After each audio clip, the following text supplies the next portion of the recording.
Hello guys, welcome to my class. আজিৰ ভিডিঅ'ত আমি শতাংশৰ কেইটামান প্ৰশ্ন আলোচনা কৰিম। গতিকে প্ৰতিটো এক্সামত দেখা যায় শতাংশৰ পৰা এটা দুটা কোশ্চেন আহে। সেইকাৰণে আজিৰ শতাংশৰ কেইটামান প্ৰশ্ন আলোচনা কৰিম আৰু গ্ৰেড 4 ৰ কাৰণে বহুত ইম্পৰ্টেন্ট হ'ব। গতিকে ভিডিঅ'টো ভালদৰে চাই ল'ব। প্ৰথম কোশ্চেনটো আমাক কি দিছে যে 3/10 ক শতাংশত প্ৰকাশ কৰিলে হ'ব। 3/10 ক যদি আমি শতাংশত প্ৰকাশ কৰো কি হ'ব? A অপশনত দিছে 30%, B অপশনত দিছে 3%, C অপশনত দিছে 300% আৰু D অপশনত দিছে এটাও নহয়। এতিয়া যদি আমি 3/10 ক শতাংশত প্ৰকাশ কৰো কি হ'ব? শতাংশ প্ৰকাশ কৰাৰ কথা কৈছে মানে কি কৰিব লাগিব? তাৰ লগত 100 ৰে পূৰণ কৰিব লাগিব। আমি ইয়াত যদি 100 ৰে পূৰণ কৰি দিও 3/10 ৰ লগত কিহেৰে পূৰণ কৰিম? 100 ৰে পূৰণ কৰিম।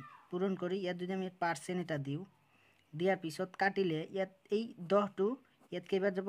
10 বাৰ যাব। ঠিক আছে, বাকি কি থাকিল আমাৰ 3 * 10 থাকিল। সাইডত পাৰ্সেন্টটো থাকি যাব। এটা 3 * 10 আমাৰ কিমান হ'ব? 30। তে আমাৰ শুদ্ধ আনসাৰটো কি হ'ব? 30%। আমাৰ 30% কি আছে? Option A. Option A is the correct answer. এনেকুৱা কোশ্চেন প্ৰতিবাৰে এটা দুটা শতাংশৰ পৰা দেখা যায়। গতিকে আমি তাৰ পিছৰ কোশ্চেনটো যদি আমি চাও, সেকেন্ড কোশ্চেনটো যদি আমি চাও যে 60% ক এতিয়া আমাক কি কৈছে যে 60% ক ভগ্নাংশত প্ৰকাশ কৰিব লাগে। ঠিক আছে, 60% ক ভগ্নাংশত যদি প্ৰকাশ কৰা হয় আমাৰ কি হ'ব? A 5/3, B 7/3, C 3/5 আৰু D দিছে আমাক কি 6/10। এতিয়া আমাক ভগ্নাংশত প্ৰকাশ কৰিলে আমি কি কৰিম? পাৰ্সেন্টটো এতিয়া উঠাই দিম। আমাক কি আছে? 60% আছে আৰু পাৰ্সেন্টটো যেতিয়া আমি উঠাই দিম, পাৰ্সেন্টটো উঠাই দিয়াৰ লগে লগে তলত আমাৰ কি দিব লাগিব? 100 এটা দিব লাগিব। আৰু 100 এটা দিয়াৰ পিছত পাৰ্সেন্টটো উঠাই দিব লাগিব। এতিয়া 0 0 কেনসেল হৈ যাব। ওপৰত আমাৰ কি থাকিল? 6 আৰু তলত কি থাকিল? 10। এতিয়া যদি আমি কটাকটি কৰো, আমি কি কৰিব পাৰিম? কটাকটি কৰিলে 2 এৰে আমি হৰণ কৰিব পাৰো। তে ওপৰত 2 এৰে হৰণ কৰিলে কেইবাৰ যাব? আমাৰ 3 বাৰ যাব। তলত কেইবাৰ যাব? 5 বাৰ যাব। এতিয়া আমি বাকি থখিনি যদি লিখিলে ওপৰত আমাৰ কি হ'ব? 3, তলত আমাৰ কি আহি আছে? 5। তে আনসাৰটো আমাৰ কি আছে? 3/5। আমাৰ option C is the correct answer. কি হবে? Option C is the correct answer. তে আমি যদি 3 নাম্বার কোশ্চেনটো যদি আমি চাও, আমাক কি দিয়া আছে? ওয়ৰ z% হ'ব। কি কৈছে? ওয়ৰ z%।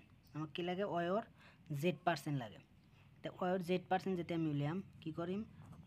ৰৰ ঠাইত আমি কি চিহ্ন দিম? পূৰণ চিহ্নটো দিম। ঠিক আছে, আৰু তাৰ পিছত z% মানে z/ কিমান হ'ব? আমাৰ 100 হ'ব। তলত এটা কি হ'ব? 100 হৈ যাব। তাৰ পিছত আমাৰ কি হ'ব? ইয়াত তলত ওয়ৰ তলত একো নাই মানে তলত এটা 1 আছে। এতিয়া আমি পূৰণৰ ক্ষেত্ৰত, ভগ্নাংশৰ পূৰণৰ ক্ষেত্ৰত তলৰ দুটা পূৰণ আৰু ওপৰৰ দুটা পূৰণ কৰিম। এতিয়া তলৰ দুটা যদি আমি পূৰণ কৰো কি হ'ব? 100 * 1 কি হ'ব? 100 হ'ব। আৰু ওপৰত কি থাকিব? আমাৰ y আৰু z এই দুটা পূৰণ হ'ব। তাৰ আমাৰ आंसर কি হ'ল? yz / 100। আমাৰ অপশন কি হ'ব? Option B is the correct answer. Option B is the correct answer. তাৰ পিছত আমাৰ নেক্সট কোশ্চেনটো যদি আমি চাও যে 150 তকৈ 30% বেছি হোৱা সংখ্যাটো হ'ব। 150 তকৈ 30%। প্ৰথমতে আমি কি কৰিম? 150 ৰ 30% আগত উলিয়াই লম। 150 কিমান পাৰ্সেন্ট? 30%। 150 30% আমাৰ কি হ'ব? 150 ইনটু পাৰ্সেন্টটো আমি উঠাই দিলে তলত হ'ব আমাৰ কি? 100 হ'ব। ঠিক আছে, এতিয়া কটাকটি যদি কৰা হয় ওপৰত এই 0 কেনসেল হ'ব আৰু এই 0 কেনসেল হ'ব। তলত তো 1 থাকিব, আমাৰ 1 লিখাৰ দৰকাৰ নাই। গতিকে তলত আমাৰ লিখাৰ দৰকাৰ নাই। এটা ওপৰত আমাৰ কি থাকিব? যে 15 ইনটু 3 আৰু তলত আমাৰ কি আহিব? 1 আহিব না নাই? আমাৰ কি হ'ল? 15 3 যা কি হ'ব? 45। তে আমাৰ 150 ৰ 30% আমাৰ হৈ আছে 45। এতিয়া আমাক কৈছে যে 150 তকৈ 30% বেছি। 150 তকৈ 30%। এতিয়া 150 ইয়াৰ লগত আমি কি কৰি দিব লাগিব? 150 টো প্লাস কৰি দিব লাগিব। কাৰণ 150 তকৈ 30% বেছি গৈছে। সেইকাৰণে ইয়াৰ লগত প্লাস কৰি দিব লাগিব। প্লাস কৰি দিলে আমাৰ কি হ'ব? 150 আৰু 45 আমাৰ কি হ'ব? 195। তে 195 আমাৰ correct answer. D is the correct answer. ইয়াৰ পিছৰ কোশ্চেনটো আমাৰ কি আছে? ভগ্নাংশৰ কোশ্চেন। যে 8/5/8 ৰ সদৃশ ভগ্নাংশটো হ'ব। ইয়াৰ সদৃশ হ'বলৈ হলে আমাৰ কি লাগিব?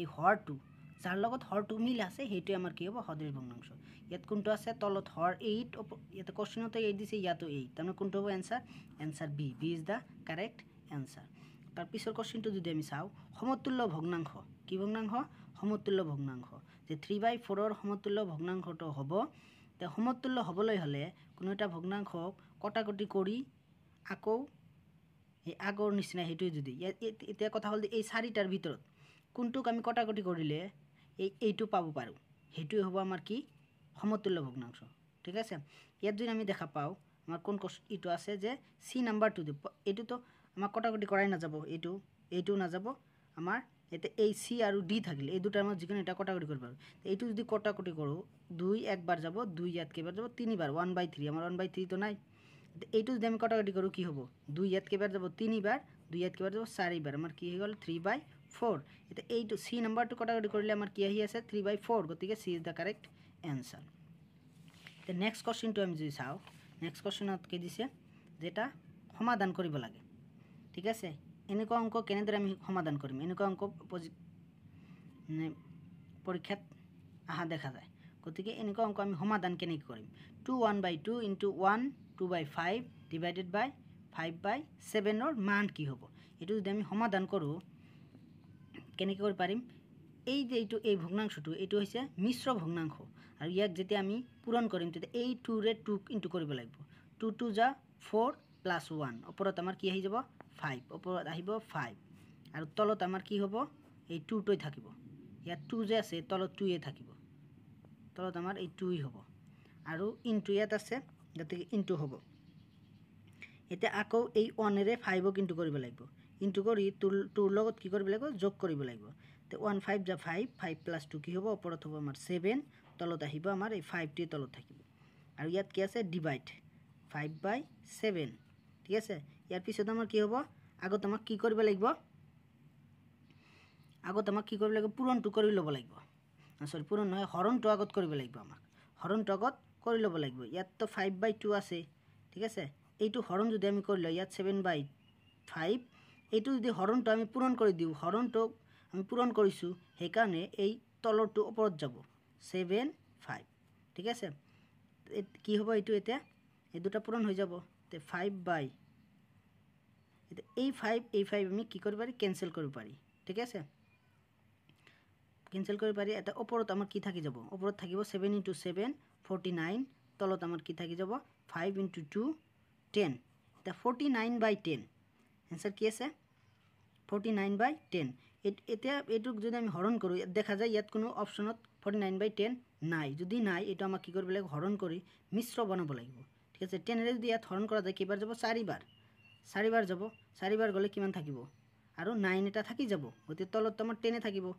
4 10 যা 40 + 9 49 এটা এইটো অপচনত কত আছে 49/10 আমাৰ 49/10 অপচন এ ত আছে option A is the correct answer এনেকে আমাক কি কৰিব লাগিব সমাধান কৰিব লাগিব